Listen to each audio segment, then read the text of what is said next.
Bien, ¿se logra ver la pantalla? Sí, doctora. Ya, perfecto. Sí, doctora. Bueno, para terminar con el capítulo nos toca hablar acerca de las enfermedades pulmonares intersticiales difusas, que es un grupo de patologías bastante amplio, bastante complejo, un mundo que prácticamente en los últimos 10 años cada vez está siendo más estudiado a nivel mundial. Y hay un doctor a quien yo admiro mucho que se dedica a ver a estas pacientes, que es especialista sobre todo en enfermedades intersticiales del pulmón, que es un médico argentino, el cual tiene una frase que resume bastante bien sobre estas enfermedades, ¿no? Él dice, mientras más sabes de PIT, menos sabes de PIT. Porque es tan complejo y termina siendo, durante el desarrollo de entender la enfermedad, a veces hay conceptos nuevos que se van descubriendo en el transcurso de los años, ¿no? Y la verdad que es una enfermedad que, a pesar de todos los grandes esfuerzos que se están dando, lamentablemente la gran mayoría de los pacientes terminan pues por entrar en cuadros de insuficiencia respiratoria crónica y terminan falleciendo muchas veces, ¿no? Entonces, la idea y el objetivo de que ustedes entiendan la importancia de esta enfermedad es que puedan hacer un diagnóstico temprano y hacer una derivación oportuna, en este caso al especialista, al neumólogo, ¿no? Sobre todo. Bien. Entonces, este grupo de enfermedades se caracteriza por, como les dije, tienen manifestaciones heterogéneas en cuanto a la parte clínica, en cuanto al aspecto radiológico, en cuanto a las pruebas funcionales que uno puede hacerle a través de pruebas espirométricas, por ejemplo, pruebas de test de caminata, etc. Además, también entra otro aspecto, otra variable, como son los estudios anatomopatólogos, ¿no? A través de estudios de biopsia, que pueden ser mediante diversos mecanismos que iré explicando más adelante. Entonces, ¿qué es lo que está afectado en este grupo de enfermedades? Está afectado todo lo que es la estructura intersticial, que nace ahí normalmente este tipo de enfermedades, pero que finalmente puede afectar el alvéolo también, ¿no? O sea, si bien es cierto, el nombre dice intersticial, no es que la enfermedad solo se centre en esta zona del pulmón. Termina durante la progresión de estas enfermedades, finalmente el alvéolo también se ve afectado, ¿no? Entonces, es importante entender este concepto. Y además también puede llegar a englobar lo que es la parte capilar, ¿no? Los endotelios capilares adyacentes a los sacos alveolares también puede verse afectado por la misma progresión de estados ya fibróticos de la enfermedad, ¿no? Bien, entonces es importante entender que es un grupo amplio de enfermedades, un contexto muy heterogéneo, cada una de ellas con ciertas particularidades que tienen que ver con variables clínicas, radiológicas, funcionales y anatomopatólogas. ¿Y qué se ha afectado? El intersticio, el alvéolo, la zona endotelial y los capilares muchas veces, ¿no? No olvidar que antes de abordar cada enfermedad hay que ahondar bastante en lo que son los antecedentes, historia laboral, ocupacional, factores de riesgo, enfermedades, comorbilidades, hábitos, etcétera, ¿no? Y uno puede tener una idea, evidentemente, de acuerdo a las presentaciones clínicas de cada una de estas historias de los pacientes, de por ahí qué grupo de patologías puede estar más asociada en el grupo de la CEPIT a esta historia con la que nos traen los pacientes, ¿no?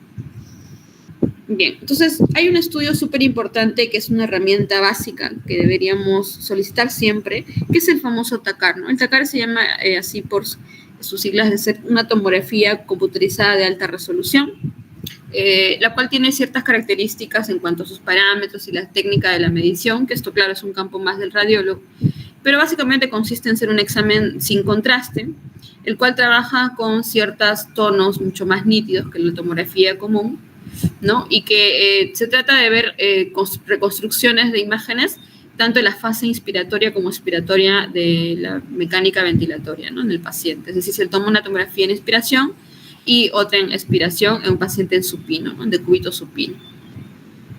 Además, también hay algo importante que tiene que ver con que esta reconstrucción, la distancia entre corte y corte, es más o menos igual a 1.5 milímetros, ¿no? O sea, están súper pegados los cortes, ya que necesitamos ser muy detallistas en los resultados imagenológicos para orientar las sospechas diagnósticas, ¿no? Entonces, es importante pedir en mi tomografía, en observaciones, solicito tomografía de alta resolución y evidentemente eso el radiólogo lo va a entender.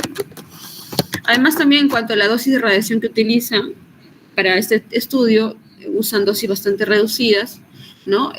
Mencionan ahí 1 a 3 unidades, de acuerdo a las características del sistema tomográfico, ¿no? Doctora, también, disculpe. ¿sí? Hay algunos chicos que deseen ingresar, ¿sí les pueden aceptar, por favor? Disculpe.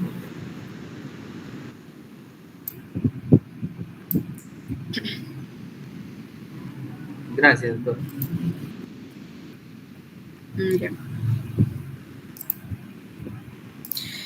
Otra herramienta diagnóstica que tenemos que conocer en este tipo de enfermedades son las biopsias, ¿no? Como les dije, la variable anatomopatológica importa muchísimo.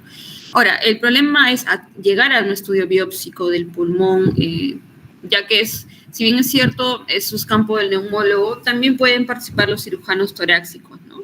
Entonces, en cuanto al neumólogo, lo que hace son las broncoscopías con biopsias transbronquiales mediante diversos mecanismos como las criobiopsias, ¿no? Las criobiopsias son biopsias dirigidas con guía imagenológica, o sea, durante el ingreso a la vía aérea, el neumólogo ubica la zona del pulmón donde uno quiere tomar la muestra, pero evidentemente estamos hablando dentro del pulmón, no en la vía aérea, ¿no? O sea, hay que ingresar. Por lo tanto, hay que traspasar la mucosa bronquial y llegar hacia la zona parenquimal que hemos elegido. Obviamente, este mecanismo es riesgoso, siempre hay ciertas complicaciones, como motoras, neumotoras. Por eso es que depende mucho de la experticia, la experiencia y la seguridad del profesional. ¿Hay métodos que aseguran un mejor rendimiento de las biopsias tomadas por este mecanismo? Sí. Como les decía, la criobiopsia, ¿no? La criobiopsia significa usar herramientas de congelación, ¿no? Si alguna vez han jugado cuando eran más pequeños, con que ponen la mano en la parte de arriba de la refrigeradora, que es la congeladora, ¿no? Ahí ustedes se pega el dedo, ¿verdad?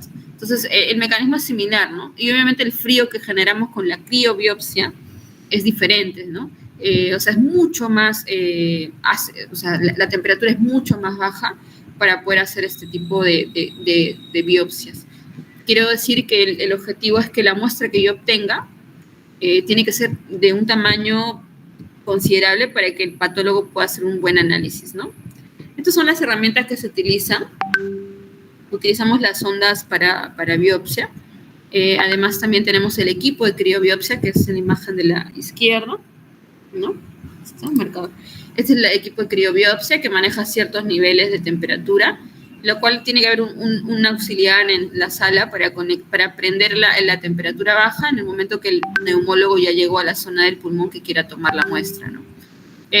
¿Por qué es ventajoso esto? Porque la cantidad del tejido que extrae, que arranca del pulmón, es bastante alto, ¿no? Ven aquí un tejido que está en la puntita del broncoscopio, es bastante considerable, ¿no? Cuando uno toma una biopsia común y corriente por vía broncoscópica, la muestra sale pequeña, ¿no? Claro, muchas veces es suficiente para lo que yo busco, pero en el caso de las EPIT, el patólogo hace varios análisis, entonces necesitamos mandarle una buena cantidad, ¿no? Y eso depende mucho, les decía, de la experticia, la experiencia, tener los equipos adecuados y todo eso, ¿no? Ahora, a veces también no tienes el sistema de crío, entonces tienes que hacer una biopsia transbronquial guiado por arco en C, ¿no? Por placas radiográficas dirigidas a arco en C, ¿no? O sea, el equipo está ahí instalado, te pones tu chaleco para la radiación, tienen el arco en C ahí colocado, y mientras uno va ingresando, ¿no? Como ven acá en la imagen, ¿dónde está? Uno va ingresando hacia la zona donde yo voy a hacer mi transbronquial, más o menos ya una placa radiológica me va guiando, ¿no? Me va guiando y yo voy ingresando, como se ve aquí, me parece. Acá, ¿no? Acá. Aquí está la guía, esta es la placa que se toma con el arco en C, más o menos, y por aquí está entrando la aguja de biopsia hacia el pulmón donde está la zona que yo quiero tomar, ¿no? Como les digo, esto depende mucho de un buen equipo, un equipo que sepa trabajar, que sepa ser ordenado y seguir los pasos al pie de la letra, ¿no? Porque estamos hablando de riesgos como neumotoras o motoras, por ejemplo. Bien, pero es un método con el cual yo tengo una herramienta para llegar a un diagnóstico más preciso en este tipo de pacientes, ¿no? Bien. Ahora, otra cosa, como les decía, ¿cuáles son las complicaciones neumotoras y hemotoras a la cabeza? Esto sea incluso con la criobiopsia, obviamente las posibilidades disminuyen, pero siempre está ahí, igual latente la posibilidad de que se complique. Y en el caso de que sea una transbronquial directa sin criobiopsia y solamente guiado por arco en C, y ya ahí obviamente el porcentaje puede aumentar de complicaciones, ¿no? Y estas son algunas imágenes de algunas pacientes que se complicaban luego del estudio de la transbronquial, ¿no? Bien. ¿Cuál es otro método para obtener buena calidad de muestras? Evidentemente que lo haga un cirujano y que le abra el tórax y que le tome la muestra directamente del tejido que yo he decidido estudiar, de la zona del pulmón, que yo considero que hay ciertas lesiones que yo quiero saber qué tipo de alteraciones existen. Entonces, esto obviamente es un método de sala de operaciones. Si yo comparo con la criobiopsia realizada por un neumólogo, estamos hablando de muchas diferencias en cuanto al costo, ¿no? Evidentemente este estudio en sala es mucho más caro, implica mayor riesgo de morbimortalidad, ¿no? Hacer este tipo de intervenciones, a diferencia de una criobiopsia. También habla de que tiene los pacientes mucha más estancia hospitalaria luego del procedimiento, ¿no? Se quedan más días. A diferencia de una criobiopsia, ¿no? La criobiopsia hasta ambulatorias pueden ser, ¿no? Yo programo a mi paciente en el turno no sé, las 10 de la mañana de un turno y más o menos terminamos el procedimiento que puede durar 1 hora o 2 horas y a la 1, 2 de la tarde ya está yendo a su casa, ¿no? O sea, no hay ninguna complicación. O sea, las complicaciones están, pero son mínimas, es un procedimiento más barato, no requiere hospitalizaciones y evidentemente también tiene un buen rendimiento diagnóstico, ¿no? Sobre todo cuando nos apoyamos en el sistema de CRIO que les comenté. Bien. Ok, esto es un poco para que entiendan cuáles son los métodos diagnósticos, las variables. Vamos a hablar de dos grupos, los grupos más interesantes en cuanto a todas las diversas manifestaciones del EPID. La primera es la fibrosis pulmonar idiopática. Como su mismo nombre lo dice, idiopático quiere decir que no sé qué le está causando la enfermedad, o sea, qué cosa le está causando la fibrosis del pulmón, ¿no? Obviamente hay criterios y eso ya está estandarizado. Las diversas sociedades mundiales, tanto la latinoamericana, la europea, la americana, todas ellas tienen ya guías que se han unido, incluso hasta la japonesa se ha unido, donde ya han dado normas y criterios para poder llegar a este diagnóstico, o sea, mejor dicho, catalogar a mi paciente con el diagnóstico de FPI, ¿no? FPI es igual a decir fibrosis pulmonar idiopática, ¿no? Entonces, esta enfermedad es una forma específica que se caracteriza por tener una especie de neumonía a nivel intersticial y que hay abundante producción de fibroblastos y colágeno, por ende, y que esto es progresivo, no tiene un punto final, va a aumentar en el tiempo, no hay nada que lo detenga, ¿no? Lamentablemente la causa es desconocida y hay ciertas características, digamos, de la población típica en la cual yo podría esperar ese tipo de enfermedades. Bueno, dicen algunos que son adultos mayores, más de 50 años, ¿no? Por ejemplo, tienen otros antecedentes también, como el consumo al tabaco, ser varones sobre todo, a veces puede ver más a lo que son las razas afroamericanas muchas veces, ¿no? Claro, no es algo determinante, pero es lo que más por ahí se asocia en los pacientes ya diagnosticados, ¿no? Las características. Tiene un patrón también, al igual que a nivel tomográfico me da un patrón específico llamado neumonía intersticial usual, así se le llama. También a nivel histopatológico se da un patrón similar, neumonía intersticial usual, pero visto por un patólogo, ¿no? O sea, aquí importa la variable tomográfica y la variable histopatológica, y ambas deberían, en el mundo ideal, coincidir. Que lo que le parece como neumonía intersticial usual fibrosante a mi radiólogo, también le parece una neumonía intersticial fibrosante a mi anatomopatólogo, ¿no? Obviamente hay criterios que lo iré explicando en el transcurso. Bueno, síntomas, obviamente todos los esperables para un proceso crónico pulmonar, como la disnea a moderados a leves esfuerzos, a moderados esfuerzos, a pocos esfuerzos, dependiendo del grado de severidad de la fibrosis, obviamente, ¿no? Tos, a la ocultación puede haber crepitantes, sobre todo a nivel de las bases, asociada a hipocratismo digital, que es un signo semiológico característico que me habla de insuficiencia respiratoria crónica muchas veces, ¿no? Y bueno, puede haber otro tipo de síntomas que esperamos normalmente en los pacientes con FPI ya bastante avanzada, que comiencen a bajarnos de peso. Son pacientes muchas veces delgados que bajan de peso constantemente, ¿no? Por eso hay que trabajar de la mano bastante la parte nutricional, ¿no? No dejar que sigan bajando de peso tanto. Entonces, esto es lo que les había adelantado, ¿no? La FPI es una enfermedad que afecta principalmente a adultos mayores, más o menos el rango de edad es entre la sexta y la séptima década de vida, ¿no? 60, 70 años. Es hasta 2 veces más frecuente en varones que en mujeres. Y los factores de riesgo son la edad, antecedentes familiares. Por ejemplo, mi papá tuvo fibrosis pulmonar, mi abuelo tuvo fibrosis pulmonar, ¿no? Mi tío tiene fibrosis pulmonar. Hay por ahí un componente genético que no lo estamos viendo, pero hay que tomarlo en cuenta dentro de la historia clínica.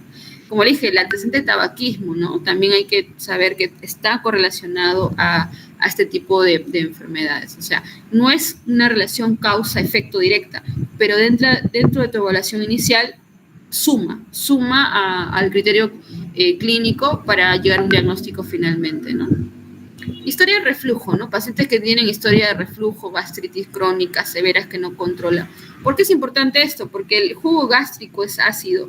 Evidentemente, un paciente que no tiene un adecuado manejo, que tiene malos hábitos alimenticios, tiene muchos dispepsia, ¿no? Ardor en el epigastrio, qué sé yo, síntomas gástricos que me hablan de una posible reflujo gastroesofágico, ¿no? Pirosis, ¿no? Boca amarga, boca ácida. Esos pacientes también son propensos a desarrollar una especie de fibrosis pulmonar en el tiempo porque ese ácido ingresa por toda la vía aérea durante la noche cuando él duerme, ¿no? Y esto se hace crónico, año tras año, sigue con estos hábitos, malos hábitos, y puede ser un desencadenante como factor de riesgo, ¿no? Más adelante. Evidentemente también lo que son exposiciones ambientales, que claro, no hay nada definido, como por ejemplo para el cáncer de pulmón que hablamos ayer, ¿no? Que hay bastantes estudios relacionados a la probabilidad de desarrollar cáncer. Aquí, básicamente, saber si se expuso en algún momento algo en el ambiente que pueda haber inhalado, ¿no? Trabajadores de fábricas, trabajadores en madera, los motocarristas que trabajan con combustible, ¿no? Etcétera. Los carpinteros, los vidrieros, los que recogen basura. Todo eso es un factor de riesgo desde el punto de vista ambiental. Esta es una radiografía de tórax póstero anterior de un paciente con una fibrosis pulmonar, probablemente un FPI. Se puede ver cómo predomina el patrón reticular difuso en ambos campos pulmonares, sobre todo a nivel de predominan los 2 tercios inferiores, ¿no? De los campos pulmonares, y cómo ligeramente se tracciona la luz de la tráquea hacia el lado derecho, ¿no? En el campo derecho, ¿no? Evidentemente también hay una especie de imágenes pseudonodulares en estas zonas un poco más radiopacas, cercana a la zona pariliar. Hay signo de la silueta positivo, ¿no?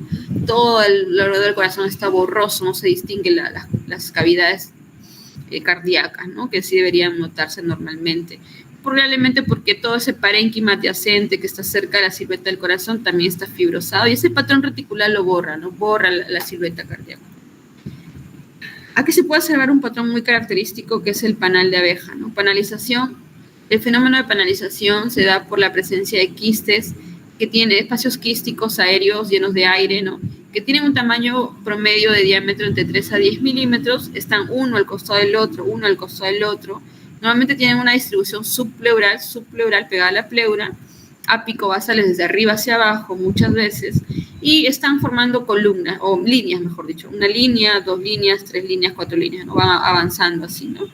Entonces es importante reconocer el fenómeno de la panalización, que es muy característico en este tipo de pacientes, ¿no?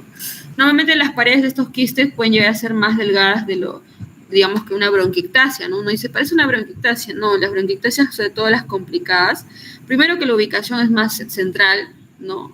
O sea, digamos que no tiene una predisposición subpleural en su gran mayoría, al menos que sea una bronquiolectasia. Pero en su gran mayoría son más difuso, ¿no? Puede estar más en el medio, arriba, abajo, ¿no? En cambio, la panalización es normalmente subpleural, ¿no? Subpleural. Puede crecer, sí, hacia adentro, pero empieza en la base, en la zona subpleural. Bien.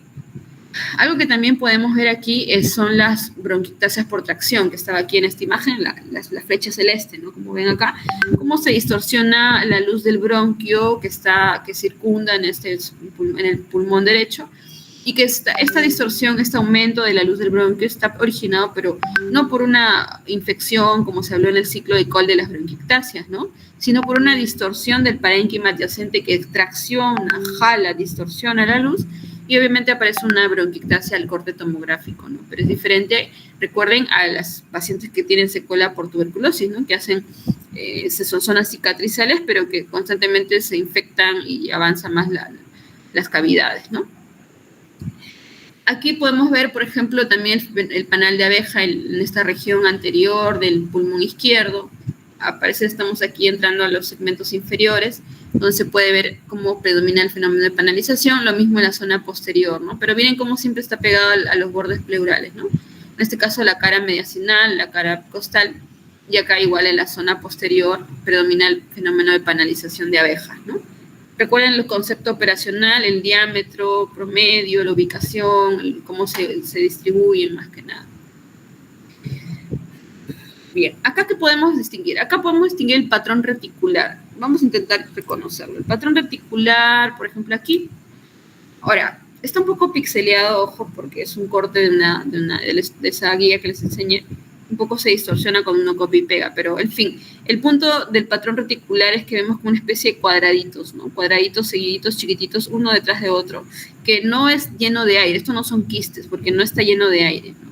Entonces no es un color negro purito, es un color medio plomizo, porque todavía hay parénquima ahí, pero se está ya marcando bastante los tabiques interlobulillares, ¿no?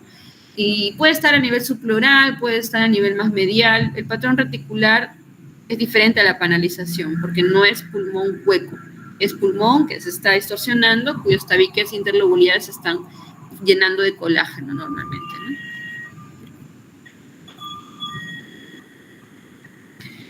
Aquí también, ¿no? Este es el patrón reticular que les decía, ¿no? Vamos a ver si se puede ver mejor el aumento de tamaño. A ver acá. Patrón reticular, ¿no? Ven cómo se va haciendo como engrosamiento de los tabiques interlobulillares y se va formando, ¿no? Obviamente este patrón reticular en el tiempo, al seguir distorsionándose la estructura por el exceso de producción de colágeno y la tracción del pulmón, se puede formar cavidades y ahí se forma la panalización, ¿no? O sea, el patrón reticular puede llegar a ser un precedente de la panalización más adelante, que ya es hueco del pulmón, los quistes y todo eso, ¿no? Entonces, hasta ahí estamos hablando de dos signos muy característicos de lo que es el EPIT tipo FPI, ¿no? Que es la panalización subpleural, el patrón reticular y las bronquiectasias por tracción, ¿no? Aquí también se puede ver el patrón reticular, ¿no? Vamos a aumentar el tamaño. Patrón reticular, ¿no? Patrón reticular, engrosamiento de los tabiques interlobulillares, de espacios muy pequeños que están uno al costado del otro también, pero no es hueco. Esto todavía tiene pulmón ahí dentro. Entonces, la guía del 2022 de la ATS, que es de la Sociedad Americana de Tórax, y que está convalidada también por la europea, la japonesa y la latinoamericana, de hecho es la última que ha salido, nos habla de 4 patrones tomográficos por TACAR, de lo que es el patrón NEW, ¿no? El patrón NEW es un concepto tomográfico, el cual se puede clasificar en 4 tipos. El patrón NEW típico, el patrón NEW probable, el indeterminado y el alternativo, ¿ok? El típico es lo que he mencionado hace unos minutos, la presencia de panalización, apicobasal, a nivel subpleural, la presencia de bronquiectasias por tracción y la presencia del patrón reticular, ¿ok? Ese es el patrón NEW típico. ¿Por qué aquí me habla del nivel de confianza para su NEW? Este NEW típico, o también llamado usual, ojo, típico o usual, se le da porque más del 90% de pacientes con sospecha de FPI, por la historia, por todo, y que tengan un patrón NEW típico en la tomografía, vamos a hablar de que la posibilidad para hablar de FPI es muy alta, más del 90%, ¿no? Incluso esto también me habla de que se correlaciona muy bien a nivel histopatológico, ¿no? Lo que les decía, la correlación, lo que opina mi radiólogo con lo que opina mi anatomopatólogo, ¿no? Esto es igual, ¿no? Entonces, hay una buena correlación en estos dos parámetros y se caracteriza por lo que acabo de mencionar. ¿Cuál es el probable? El probable por ahí, o sea, es probable porque ya el nivel de confianza es un poquito menos, de hecho es alto, pero es un poquito menos, donde también hay lo que es la presencia de bronquiectasias por tracción y patrón reticular, ¿ok? Pero lo que no hay en este caso en este caso para el probable, es el fenómeno de panalización. El fenómeno de panalización, si no hay y solamente tengo bronquiectasis por tracción y patrón reticular, yo puedo decir que es un new probable. Un new probable. ¿Por qué? Porque todos los pacientes que llegan en esta categoría se confirma el diagnóstico FPI en un 70-89%. También el típico, más del 90% se confirma, ¿no? Esto correlacionado con la evidencia anatomopatóloga, obviamente, ¿no? ¿Y qué dice el indeterminado y el alternativo? Entonces, cada vez que yo me voy alejando de la posibilidad de nivel de confianza, ¿no? El indeterminado es menos, 69% de correlación con la evidencia anatomopatóloga y por ende con que la posibilidad de que el diagnóstico de FPI sea certero disminuye, ¿no? Acá, ¿qué es lo que predomina tomográficamente? Que es un new indeterminado. Un new indeterminado es que las lesiones descritas pueden estar de manera más difusa. Acá no hay panalización tampoco hay bronquiectasis por tracción. Aquí puede haber un poco de patrón reticular, por ejemplo. Patrón reticular nada más, ¿no? Por ejemplo. Entonces, es cada vez menos preciso el hallazgo, ¿no? Y en el alternativo ya es menos la posibilidad, el nivel de confianza disminuye, ¿no? O sea, que se correlacionen con la evidencia anatomopatóloga, porque ya aquí hay muy, muy heterogéneas las manifestaciones. Podemos tener un patrón new alternativo en paciente que tiene quistes en el centro del pulmón, puede haber patrón en mosaico, vidrio ilustrado, nódulos en árbol en brote, consolidaciones, placas pleurales. O sea, ya la afectación en el patrón new alternativo es bastante heterogéneo, ¿no? No es nada preciso. Por eso, normalmente uno debe aprenderse el primero, que es el típico o usual, y el probable, ¿no? ¿Por qué? Porque las posibilidades son muy altas. Entonces, ¿a qué? A que yo llegue a un diagnóstico más preciso de mi FPI, ¿no? En mi FPI. ¿Y qué es lo que yo voy a ver en el anatomopatólogo? O sea, mi especialista me tiene que hablar de fibrosis densa en parches que distorsionan la arquitectura, ¿no? Va cicatrizando, destruyendo, en este caso, el parénquima, los tabiques, y formando el proceso de panalización.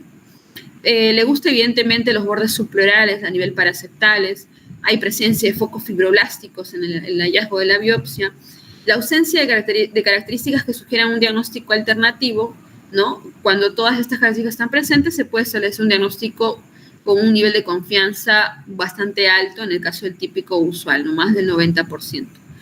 Y el probable se refiere a biopsias en las que algunos de estos hallazgos están presentes, ¿no? En ausencia de características que sugieren un diagnóstico alternativo. O sea, lo que quiere decir acá es lo mismo ya explicado aquí, que los hallazgos descritos también lo puedo ver en una biopsia y que tienen que correlacionarse para hablar de un mayor nivel de confianza. Por lo tanto, yo lo categorizo de típico o probable, que es el que más me interesaría que se aprendan en todo caso, ¿no? Bien, esto también ya lo mencioné. Entonces, ¿qué me dice la guía? La guía me dice, ¿cómo yo hablo de mi nivel de confianza? Entonces, hacen este cuadro que ven aquí de colores, que es como un semáforo, ¿no? Donde lo que son los colores verdes más claros y verdes medios pálidos, son donde ya ahí yo tengo mayor certeza de mi diagnóstico, ¿no? Por ejemplo, sobre todo en el verde más oscurito, ¿no? Estos que estoy señalando aquí. Por ejemplo, tenemos a nivel del ¿no? HRST es en inglés la tomografía de alta resolución, ¿no? ¿Cómo se correlaciona con mi biopsia? Entonces, yo sospecho un paciente por la clínica, por los antecedentes, por qué sé yo. Sospecho que tiene FPI probable, ok, listo. Entonces voy a hacer mi biopsia y hago mi tomografía de atacar. Entonces, si yo encuentro que en ambos es un UIP típico usual, yo digo, a ojos cerrados es un FPI. IPF está al revés, no en inglés, FPI. Si yo encuentro que mi tomografía es un UIP típico usual, pero, digamos, histopatológicamente es probable, yo también puedo decir que es un FPI, digamos, a ciegas, ¿no? Es decir, sí es un FPI, ok. Ahora, también puede ser si mi TACAR es UIP usual, pero mi biopsia es indeterminada, también puedo decir que es un FPI, digamos, sin lugar a duda. Y así se va correlacionando, como lo mencionado, tanto en el patrón probable y en el determinado, dependiendo si histopatológicamente también se correlaciona con un UIP típico, ¿no? Entonces, cada vez que yo me voy alejando, si yo ya estoy entrando al patrón alternativo o indeterminado, también a nivel acá, obviamente ya el diagnóstico es mucho más alejado de que yo esté evaluando a un paciente con el diagnóstico FPI, ¿no? Esto quiere decir esta tablita, ¿no? Más que nada aprenderse que debería, en el mundo ideal, mi biopsia y mi tomografía TACAR correlacionarse para yo tener la certeza. Entonces, el diagnóstico de FPI requiere un criterio clínico, criterio tomográfico, factores de riesgo como el tabaquismo, y lo mencionaba en el grupo etario, etc. Y la exclusión de otras causas, ¿no? Porque estamos hablando que es idiopático es porque yo entiendo que todos los estudios hechos para buscarle causas han sido negativos, ¿no? ¿Cuáles otras causas pueden ser? Una de las enfermedades conocidas como las neumonitis por hipersensibilidad o enfermedades autoinmunes también conocidas, ¿no? La enfermedad autoinmune es como la artritis reumatoidea, la esclerosis sistémica, el síndrome de Sjögren, miopatías inflamatorias. Son grupos de enfermedades que se asocian al desarrollo de fibrosis pulmonar, ¿no? Pero si ninguna de estas es la causa, porque previamente he descartado con estudios laboratorio, qué sé yo, entonces entra en la categoría de FP idiopático, o sea, FPI, ¿no?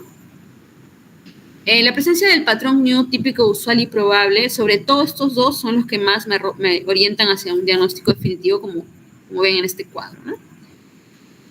Y la criobiopsia por broncoscopía transbronquial o biopsia quirúrgica en sala de operaciones, obviamente también si tengo la posibilidad hay que optar por realizarle a mi paciente, ¿no? Este es un algoritmo de sugerencia de cómo es el manejo y la vía, ¿no? Entonces, en este caso, aquí entra otro factor que es el comité multidisciplinario, ¿no? O sea, como les dije al inicio, si la idea es que yo mientras más voy abordando a mi paciente y orientando, mi opinión por sí sola no va a ser suficiente. Necesito saber qué opina el radiólogo, qué opina el patólogo, qué opina el reumatólogo, ¿no? Entonces, todo eso suma y eso se debería formar a través de un comité multidisciplinario que discuta los casos de su institución cada cierto tiempo y defina un diagnóstico. O sea, el gol estándar para tener la certeza del diagnóstico es el comité multidisciplinario. Entonces, este cuadrito, por ejemplo, ¿no? Si correlacionan bien, pero ¿qué pasa y qué opina el clínico, ¿no? ¿Qué opina el radiólogo? ¿Qué opina el neumólogo, el reumatólogo, ¿no? Que están viendo que sí, sus estudios se correlacionan. O sea, la decisión final, a pesar de estos resultados, la va a tomar el clínico en este caso, ¿no? Entonces, un paciente con sospecha de FPI por la clínica, etcétera, y que tiene asociada un potencial agente de provocar la enfermedad, uno tiene que ir por otro tipo de estudios, ¿no? Por ejemplo, enfermedades reumatológicas, lupus, Sjögren, etcétera. Pero si no hay nada probable que lo esté causando esa fibrosis, yo digo, esto puede ser una FPI, y entonces tengo que pedirle una tomografía de alta resolución, ¿no? Luego de eso, ver qué patrón tengo, si es un UIP típico usual o un probable UIP, ¿no? UIP es lo mismo en inglés, pero del new, ojo, está en inglés, neumonía intersticial usual está acá al revés, ¿no? Si es UIP es típico usual o un probable UIP, yo automáticamente le digo a mi comité multidisciplinario, oigan chicos, tenemos un caso, ¿no? Donde parece que es por tomografía un UIP, típico probable, y dice, ¿qué dice el comité? Ok, el comité puede saltarse el paso de la biopsia, ojo, ¿eh? Puede decir, no es necesario biopsia, ya está. Si por tomografía es un UIP típico o probable, no tengo que discutirlo, es un FPI y le doy tratamiento. Pero el comité también puede decir, no, ojo, mejor, ¿por qué no le pasamos a una evaluación por broncoscopía, ¿no? Para biopsia transbronquial, o lo manda al cirujano torácico para que le haga una biopsia quirúrgica. También eso lo va a definir el comité multidisciplinario, ¿no? ¿Qué pasa con el indeterminado? Claro, la gran mayoría lo que hace sus comités es que de frente lo manda al diagnóstico y empieza un tratamiento. Eso es lo que usualmente pasa en este patrón, ¿no? Uno puede saltarse la biopsia. Pero en el indeterminado o el alternativo, que era mucho más, ya te vas alejando por los hallazgos, aquí el comité sí tiene que tomar la decisión, se hace una biopsia transbronquial, más lavado broncoalveolar o una biopsia quirúrgica, ¿no? Y con los resultados obtenidos de estas biopsias, ahí hago mi correlación, ¿no? En este caso mi cuadrito, este de acá, que salió en mi biopsia, que salió en mi tomografía. Y ahí el comité multidisciplinario, conformado por un neumólogo, un reumatólogo, un radiólogo, un anatomopatólogo, toma la decisión, ¿ok? Si es un FPI, y hago mi tratamiento. O dicen, no coincide, no es un FPI, tengo que buscar otra alternativa de diagnóstico, ¿no? Entonces, más o menos esa es la orientación. Bueno, ¿cuáles son las consideraciones terapéuticas? No solamente lo que es la parte farmacológica. Tenemos que tener en cuenta que si es una enfermedad progresiva irreversible, hay que ya estar pensando en que si cumple criterios para oxígeno domiciliario, por ejemplo, ¿no? Entonces, en esos casos tengo que hablar con mi programa. Acá en el seguro tenemos el programa de PADOMI que da oxígeno para los pacientes, ¿no? Inscribirle a mi paciente en su programa para que ya le brinden oxígeno para la casa, meterlo a un proceso de rehabilitación pulmonar con técnicas de fisioterapia. Los ejercicios ayudan muchísimo a mejorar la calidad de vida de estos pacientes, ¿no? Entonces, ir abordando de varias aristas, oxígeno, farmacológico. Hoy por hoy existen los antifibróticos, ¿no? Estos dos que están acá, el nintedanib y la pirferidona, que son los dos fármacos antifibróticos que más se usan en el mundo. Y también contamos con esto en nuestro país. Pero lamentablemente son medicamentos súper costosos, ¿no? El costo puede rodearlos cerca de 1.500 a 5.000 soles mensuales, ¿no? Y obviamente es una pastilla que el paciente lo va a tomar de por vida, toda la vida, ¿no? Bien. También no olvidar que hay que evaluar otras comorbilidades, como lo mencioné, ¿no? El reflujo gastroesofágico. Si tiene reflujo, gastritis, herpes, pirosis, tengo que mandarlo al gastroenterólogo para que lo vea. Si también está haciendo riesgo de hipertensión pulmonar, que es una de las posibles complicaciones en el desarrollo de la enfermedad, ¿no?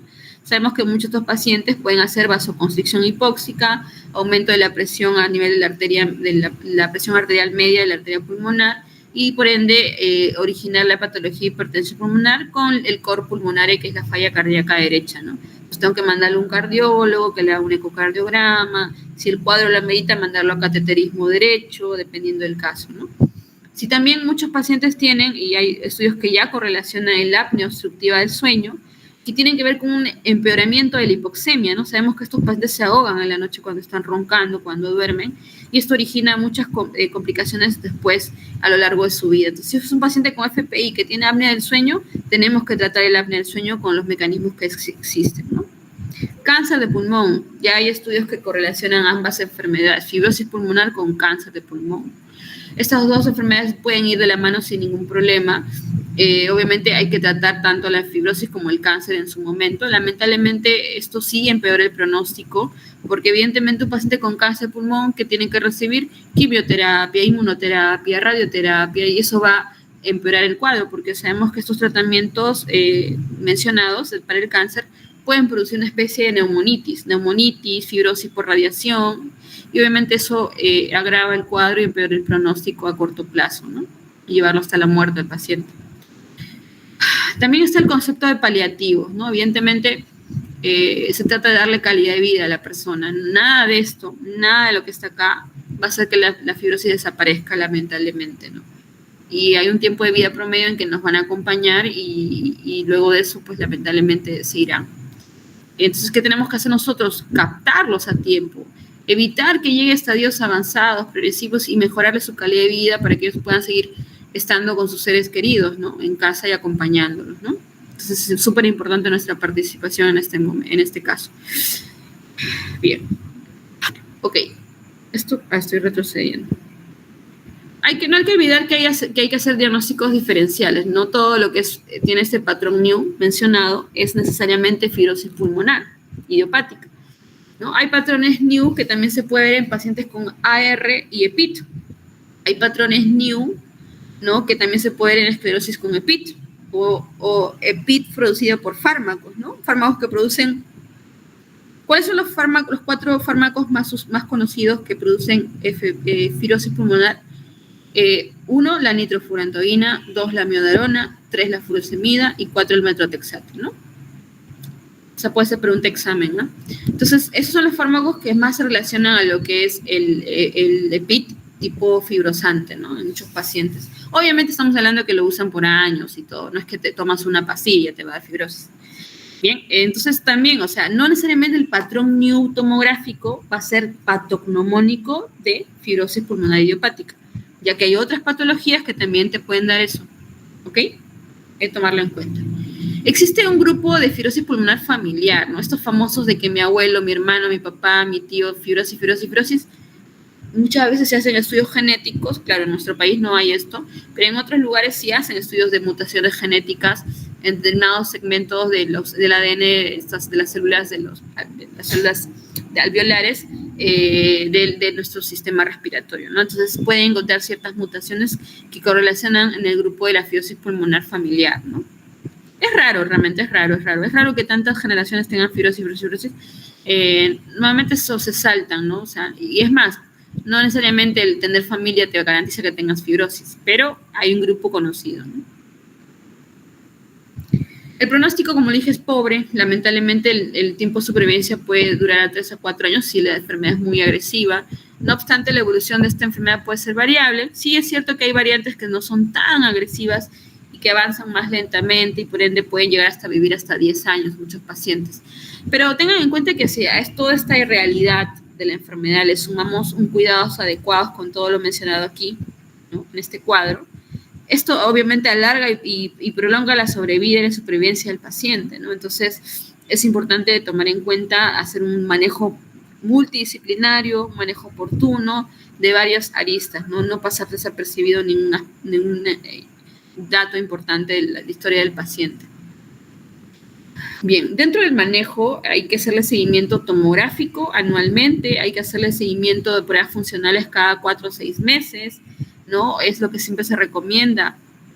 Evidentemente también si hay evidencia de complicaciones cardiopulmonares, hay que hacer una angiotomografía o una tomografía, un ecocardiograma, ¿no? Un cateterismo derecho, lo que les dije. En los cuadros de exacerbación de fibrosis pulmonar sí está recomendado el uso de los corticosteroides, más no para tratar la enfermedad. La enfermedad como tal del FPI solamente se puede usar lo que son los antifibróticos, básicamente, y lo he mencionado abajo. No se usa corticoides, ¿ok? Excepto, hablemos de un cuadro de PIT, FPI tipo exacerbado, ¿no? Ahí sí, en la emergencia, le puedes poner pues hidrocortisona, metilprednisolona para disminuir la exacerbación. Ya. ¿Cuál es la dirección de esta enfermedad? Ya los estudios están abordando digamos, la precisión y la ventaja de capacitar cada vez a más neumólogos para que puedan hacer biopsias transbronquiales. Los laboratorios cada vez están estimulando más el uso de las criobiopsias, ¿no? Para mejorar el rendimiento diagnóstico. Y además también ya se están empezando a querer hacer más estudios de genómicos, ¿no? O sea, digamos, estudios de genéticos para ver si hay alguna correlación en resultados. Por ejemplo, en otras realidades en Europa ya hay familias que pueden hacerse estudios de genéticos para esclerosis dentro de su carga, ¿no? Su carga genética, ¿no? No olvidar que hay que manejarlo multidisciplinariamente, incluso con la participación de los gastroenterólogos, ¿no? Muchas veces, ¿no? Bien. Bien, esta es la otra patología llamada neumonitis por hipersensibilidad que mencionaré. Esta también está basada en la última guía, que es la del 2020, de la Sociedad Americana, la japonesa y la latinoamericana, ¿no? La cual está publicada, es libre, descargable, ¿no? Y bueno, en este caso, el HP, que son las siglas que hablan de neumonitis por hipersensibilidad, eso está en inglés, ¿no? Obviamente. Esta enfermedad básicamente habla sobre una respuesta en individuos susceptibles después de haber estado expuesto a un factor muchas veces identificado y otras veces no identificado, ¿no? O sea, que el paciente tenga dentro de su historia personal exposición constante de larga data a un factor ambiental, ¿no? Y estos factores ambientales son diversos, son múltiples, ¿no? Pero más o menos tiene esta orientación: pacientes que tengan sensibilidad, por eso que su historia personal han estado expuestos por muchos años a un factor ambiental, ocupacional, ¿no? Laboral, etcétera, de vida inhalada, ¿no? Por eso es que esta enfermedad, en cerca de más o menos el 60% de los pacientes nunca se sabe a veces incluso el factor desencadenante, y un 40% sí se sabe el factor desencadenante, ¿no? Entonces, como decía, no es una enfermedad tan precisa, ¿no? Esto no es una fórmula, no hay scores de que sumas puntos y te da, no. Esta enfermedad lamentablemente es mucho aplicar criterio, por eso hay guías, hay sugerencias, ¿no? De cómo orientar el abordaje. ¿Okay? Porque podemos hablar de un paciente con neumonitis por hipersensibilidad sin identificación del antígeno que lo ha desencadenado, ¿no? Bien, hay dos tipos de fibrosis, de neumonitis por hipersensibilidad: la fibrótica, llamada crónica también, y también está la neumonitis por hipersensibilidad tipo aguda o inflamatoria también llamada, ¿no? A veces puede confundirse lo que es la neumonitis por hipersensibilidad tipo fibrótica crónica como con el FPI, ¿no? Porque a veces, tomográficamente se parecen bastante, pero hay una historia súper importante de lo que es los antecedentes, etcétera, ¿no? Bien. Entonces, es una enfermedad inflamatoria que afecta no solamente la parte alveolar, sino también el intersticio, como ya lo mencioné, ¿no? Además, también a nivel de la vía aérea pequeña, a nivel de los bronquiolos, terminales y respiratorios, también puede haber una afectación de esta enfermedad, ¿no? Entonces, está la fibrótica, la no fibrótica, o sea, la fibrótica llamada crónica, la no fibrótica llamada aguda o inflamatoria, y la mixta, donde hay un patrón fibrótico y a su vez también un patrón inflamatorio juntos en los hallazgos tomográficos, ¿no? Algunos pacientes pueden tener categorías mixtas. Esta categorización está determinada por el predominio de lo que aparece en la tomografía, ¿no? O sea, digamos que puede haber un paciente con predominancia al patrón más fibrótico que inflamatorio o viceversa, ¿no? Los mixtos me refiero, ¿no? Obviamente. Bien, entonces, la clasificación, esta categoría está definida vagamente, algunos con curso benigno, otros completados. Algunos cuando uno ya puede diagnosticar el antígeno desencadenante, a veces puede llegar a ser suficiente retirarle el antígeno desencadenante. Supongamos que lo que detectamos es que el paciente se expone hace años a lo que es madera, una fábrica trabaja, ¿no? Y haciendo sospecha de esta enfermedad, se puede hacer una especie de informe médico al paciente para que lo presenten en su trabajo y le cambien de ambiente o lo muevan a otro trabajo, ¿no? Entonces, es tan simple como eso a veces para tratar esta enfermedad. Obviamente en los cursos benignos más agudos, que no han avanzado tanto, cuyo fenotipo es más inflamatorio, no fibrótico. A veces basta con retirar el agente desencadenante para que el paciente se recupere, pero a veces ya es demasiado tarde. Sobre todo cuando lo que predomina en la tomografía es más patrones fibróticos, ya incluso retirando el antígeno desencadenante no es suficiente, ya la enfermedad está establecida, ya la enfermedad va a progresar de manera irremediable, ¿no? Entonces es un juego realmente, de alguna manera, es tan importante hacer un diagnóstico temprano en estos pacientes, ¿no? Podemos prácticamente hasta salvarles la vida, ¿no? Y mejorar su calidad de vida en el tiempo, ¿ok? Estoy retrocediendo. Ok, entonces la clínica, similar a lo descrito en el FPI, obviamente si es una presentación no fibrótica, inflamatoria, hay cursos un poco más agudos o agudo. En el caso de los fenotipos fibrosantes más de la neumonitis, es una enfermedad con curso más progresivo, insidioso, ¿no? Manifestaciones más hiporetismo digital, disnea a medianos esfuerzos o pocos esfuerzos, ¿no? Obviamente va a depender del fenotipo que presente el paciente para orientar un poco la historia también. Tiene que correlacionarse de alguna manera. ¿Ok? Entonces, la prevalencia en este caso es en personas mayores, más de 65 años sobre todo, y que más o menos bordean la quinta o sexta década de vida también.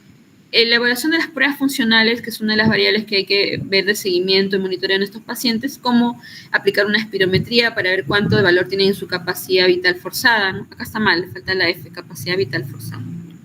Voy a agregar.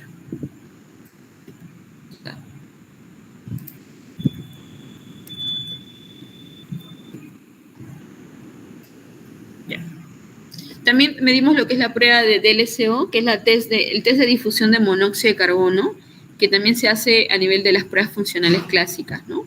Esto ayuda a poder medir la integridad del intersticio, ¿no? Porque sabemos que el monóxido de carbono es un gas que tiene una alta afinidad a la hemoglobina, ¿no? Casi más de 200 veces más su afinidad. Y esto es una prueba que ayuda a ver la integridad del intersticio, porque si el intersticio está alterado, la capacidad de difusión del monóxido va a estar disminuida, ¿no? Entonces es una prueba importante de dar una idea, de hecho es más precisa para hablar de la funcionalidad del pulmón, pero es mucho más costosa que una espirometría simple, ¿no?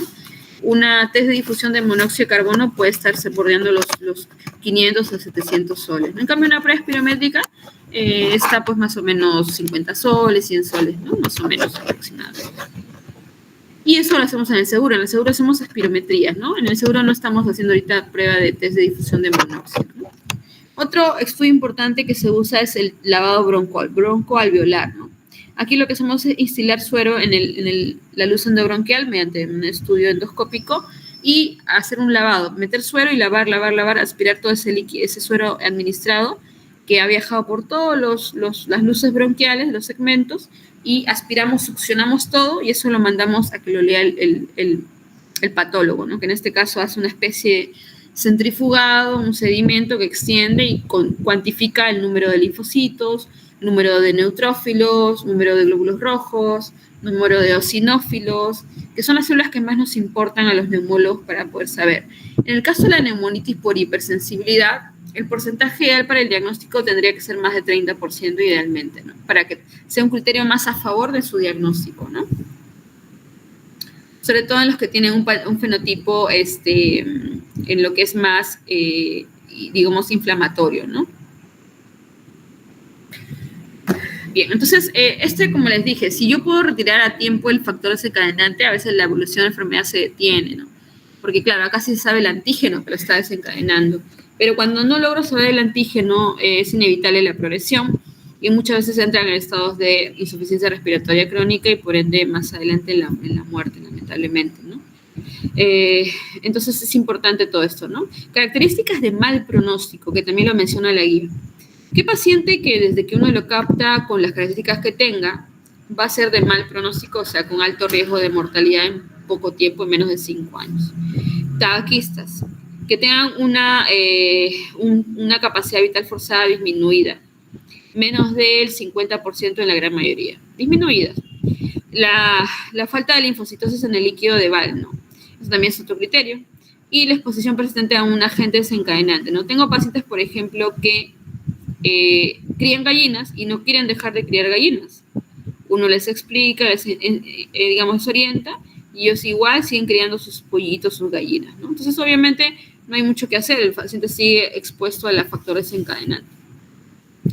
Esto de aquí es lo mencionado hace unos minutos. De hecho, recuerden mucho lo que son las palomas y las gallinas, ¿no? Estas tienen en sus excrementos sustancias orgánicas como proteínas que están dentro de la constitución de sus excrementos que terminan siendo inhaladas y que son las que producen el proceso de la neumonitis por hipersensibilidad a nivel alveolar, a nivel bronquiolar y a nivel intersticial, ¿no? Entonces, esto es característico y pacientes que crían hay que buscar. También puede estar en el plumaje. En el plumaje hay, digamos, ciertos microorganismos, también se liberan ciertas sustancias que puedan ser inhaladas. También las aves como las gallinas, ¿no? Las gallinas también pueden estar relacionadas. Muchos pacientes crían ese tipo de aves para su consumo, para la venta, como por ahí me comentaron algunos compañeros. Y es muy, muy frecuente ver esto, ¿no? Entonces, hay que tomar en cuenta que se puede asociar al desarrollo de esta enfermedad, ¿no? Estos de aquí son cuadros donde pueden leer diversos agentes digamos, relacionados a la aparición de neumonitis por hipersensibilidad. Obviamente estamos hablando de exposiciones de larga data, más de 10 años, más de 15 años, ¿no? Pero que es algo permanente, persistente, ¿no? Entonces, como ven acá, son diversos, ¿no? O sea, no es algo como que sean 2, 3 nada más. Realmente pueden llegar a ser diversos, hasta fármacos pueden influir en el desarrollo de esta enfermedad, ¿no? Pero lo mencionado aquí, aves, sobre todo, ¿no? Es lo más resaltante. Recordar siempre eso. Bien, la ubicación de la exposición puede ser ocupacional, doméstica o recreativa. En muchos casos, como dije, cerca del 60% no se sabe cuál es la causa, ¿no? También hay un estudio de susceptibilidad genética. De hecho, hablamos de pacientes que previamente han estado expuestos, que por ahí en ese momento no hicieron ninguna molestia, no hicieron ninguna alteración imagenológica en placas, pero que en el tiempo, al se vuelven susceptibles, ¿no? Por el aumento de la sensibilidad, por la activación de la inmunidad innata, ¿no? Y adaptativa, que pueden permitir mayor desarrollo de síntomas luego de que esa misma persona, a lo largo del tiempo, siga expuesta al mismo agente desencadenante, ¿no? Dentro de los estudios encontrados hablan del polimorfismo del MUC5B. Este promotor sufre una alteración genética que se encuentra en muchos pacientes que tienen fenotipos fibrosantes de neumonitis por hipersensibilidad. Es algo muy característico. Obviamente en nuestro país no se hace la detección del MUC5B, pero en otras realidades sí se hace estudio genético. Igual, dentro del estudio se hace nos ayudamos por un TACAR, que ya lo expliqué hace unos minutos. Y a nivel tomográfico también hay 3 tipos de patrones. Así como en el FPI había el new típico usual, el new probable, el indeterminado y el alternativo, aquí también hay 3 patrones, ¿no? Los 3 patrones, voy por acá está, el típico, el compatible y el indeterminado, ¿no? Son 3 patrones característicos de la neumonitis por hipersensibilidad, que se puede ver tanto en el fenotipo fibrosante como en el fenotipo agudo inflamatorio, ¿ok? Entonces, Por ejemplo, tenemos que buscar hallazgos como lo que tengan que ver con el patrón de atenuación en mosaico, ¿no? La atenuación en mosaico habla sobre, densidades diferentes presentes en la fase inspiratoria de una tomografía de alta resolución. Es decir, en el pulmón voy a ver zonas más blancas, no más hiperdensas, zonas más hipodensas, ¿no? Y zonas de pulmón normal muchas veces, ¿no? Entonces, esta atenuación en mosaico, también llamado patrón de 3 densidades, habla sobre hallazgos que tengan que ver con una especie de atrapamiento aéreo, pulmón con infiltrado en vidrio ilustrado y pulmón normal muchas veces, ¿no? Entonces, el atrapamiento aéreo, recuerden que tiene que ver porque esta enfermedad no solamente afecta intersticio y alvéolos, sino también afecta bronquiolos, terminales y respiratorios. Entonces, cada vez que hay atrapamiento aéreo que se ve por disminución aumento de la hipodensidad o disminución de la densidad, si quieren llamarle, o disminución de la atenuación, que también se puede usar como término tomográfico, es característico de atrapamiento aéreo que se puede ver en estas enfermedades, ¿no? O sea, problema de vía aérea pequeña, ¿no? Bronquiolar. Entonces, no se olviden de este patrón que no es que sea patognomónico, pero se suele ver en lo que son los pacientes con HP de tipo fibrótica sobre todo, ¿no? El patrón de 3 densidades, donde se puede ver, esta es una tomografía en fase inspiratoria en la imagen de la A y en la fase expiratoria en la imagen de la B, de un paciente con neumonitis por hipersensibilidad que muestra 3 densidades diferentes. Alta atenuación o alta densidad, que es la opacidad en vidrio ilustrado, ¿no? Que es la zona de las flechitas rojas que están acá. Luego tenemos el pulmón hipoatenuado, ¿no? Que es regiones de atenuación reducida, o sea, más negritas, y secciones vasculares reducidas, que son las flechas rojas, ¿no? Como ven acá, y el pulmón, que es esto de aquí habla de atrapamiento aéreo, ¿no? Lo más negrito. Y el pulmón normal, que son las flechas negras, acá tenemos pulmón normal, las flechas negras, que están claramente más diferentes con el resto de las lesiones descritas. El patrón típico, entonces, tenemos... Doctora, disculpe, ¿sí? Queda 1 minuto de la reunión. Uy, me faltan 20. Hay que crear otro link, ya te voy a pasar. Ya, doctora.